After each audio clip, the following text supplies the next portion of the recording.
Welcome, beloved, to the series Living the Tarot, where we're taking a look at the major arcana in sequence, taking a look at how these archetype energies reflect the Fool's journey or the hero's journey.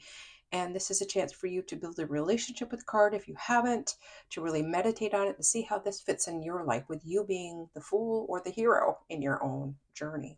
So we finished up the Devil card, and now we are on to card 16, the Tower. Another one of those cards that can tend to scare people, make people a little nervous that there's catastrophe and change coming. But we'll take a look at some different interpretations of the Fool, the hero's journey represented in this, and some interpretive descriptions, and maybe some own thought on this so that you can really take from it what resonates for you, right? We say that all the time as tarot readers. Take what resonates and leave the rest. Some readers even say so leave it for someone else, but I personally don't believe that there's only so much energy that you have to leave it for someone else. Just don't take it if it doesn't resonate for you, right? Okay, so looking at the Tower card and the Fool here. So this energy, the Tower card, assists the Fool by shaking him loose from the attachments, using external forces out of his control. This might feel terrifying, like the rug is being pulled out from under him, but it's in his best interest. It's a favor from the universe to help set him free. How can the Fool rid himself of this sense of despair that has come from being seduced by this devil's materialism? And a little more in-depth thought about the Devil card and thoughts on that, you might want to take a look at that card. It's not always about toxicity, despair, terrible negativity. But again, read it and apply it for your own thought, your own intuition. It often takes a sudden and perhaps catastrophic change to release him from his inner prison. The Tower represents the walls we each build in ourselves, which protect our inner being, or what we think will protect us, but they're actually our self made prison. This card shows a monumental crisis which shakes the foundation of the Tower and forces its occupants to come tumbling down. The experience depicted in this card may be painful, but the pain is worthwhile as the Fool is now free. His dark despair is blasted away, allowing him to see the truth of the situation of life. But this card is a reminder that change is a natural thing in life, and it is one we should embrace to really move with the flow of life. Okay, some thoughts about the Fool's version of this and why it comes up. Okay, now I'll read a description from the Holistic Tarot, an integrative approach to using the tarot for personal growth. Okay, the Tower card is fire energy, right? Aries, Leo, Sag. This card can be about sudden fall, ego, hubris, catastrophe. A bolt of lightning strikes the crown of a tower. The tower is in flames. Its occupants fall to their demise. Yellowing leaves from the tree of life float down from the heavens. It is a black night, shrouded in clouds. Right? Seeing the roof blown off the top here. It does feel like in a lot of ways this is about our crown chakra, right? How we connect to spirit, how we see the world and our change through spiritual eyes.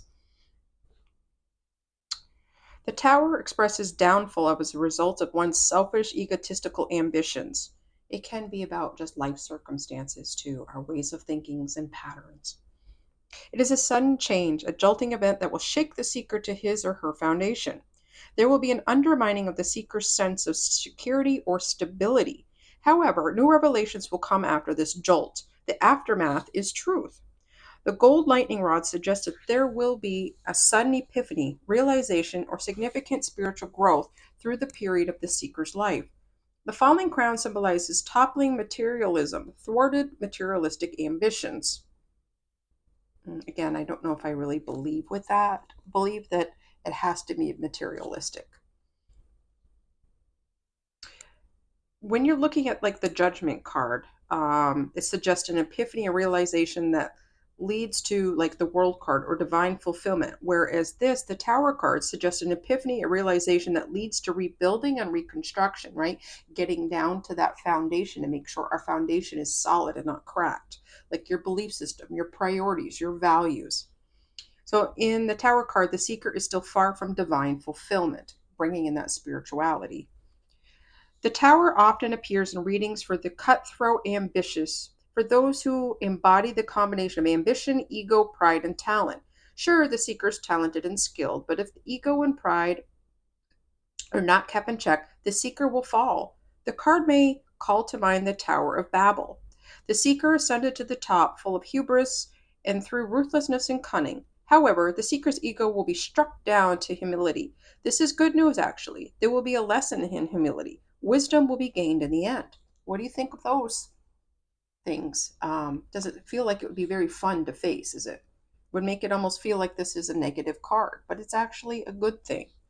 The Tower card can appear in readings for individuals who are incredibly capable, highly intelligent, and fully aware of their capabilities and high intelligence. However, they have been cut down to a profound low point and they don't understand how they could deserve such belittlement. The Tower card often appears in readings for such seekers because it is a warning that the ascent to the top must be paired with spiritual understanding and humility. Otherwise, the ascent will end with a crash downwards. This card could indicate sudden change or destruction of past hard work, but hard work that has been a result of hubris and ego. In a reading, the card might also indicate bankruptcy. Be careful of upheavals and destruction. Be prepared. Pending swift action and strong forces will affect the seeker's stability. However, revelations are to come. The Tower card could also indicate that there will be sudden game changer, one that will feel out of the seeker's control. It may make him or her feel helpless. The sudden change will not be easy for the seeker to deal with. There will be difficulties. What seems stable and solid to the seeker is not so. It is in fact destructible and will come down to destruction if the seeker does not make drastic changes. If the Tower card appears in a reading upright, it is not time to take risks. The seeker should be conservative and cautious. The Tower can denote important spiritual revelations sprung from fire, right? Because fire is the divinity element. It tells a story of people who once held a notion of divinity, only to have the same divinity break down their notion and cause the people to reevaluate their spiritual purpose. For the seeker's matter at hand, there must be a heartfelt reevaluation for the divine revelation to come, right? When looking like comparing this to the judgment card, which indicates a more sudden revelation or insight. So the element of fire, as we said, governs this card. Attributions associated with fire will represent external forces at play in the seeker's situation. The old must be destroyed so that the new can be built. This time correctly and for the right reasons. Yang energy is dominant in this card. Okay, if this card shows up in a love reading, could indicate clashing of egos in the relationship, jolt or fall to calm that will level the parties back to their cores. One may try to dominate the other. If this card appears in a professional development reading, again, different reader to reader, reading to reading, it could indicate keep egos in check. Learning humility is critical for the seeker to progress in the situation, right, or to advance. So, beloved, what does this card make you feel when you see it? Do you instantly see, oh, downfall, pain, hurt? Or are you seeing, where can I learn? Where can I be open to change? And again, this could be a tower in small moments too, right? Doesn't have to be the big things like a loss of a job or a marriage or death, okay?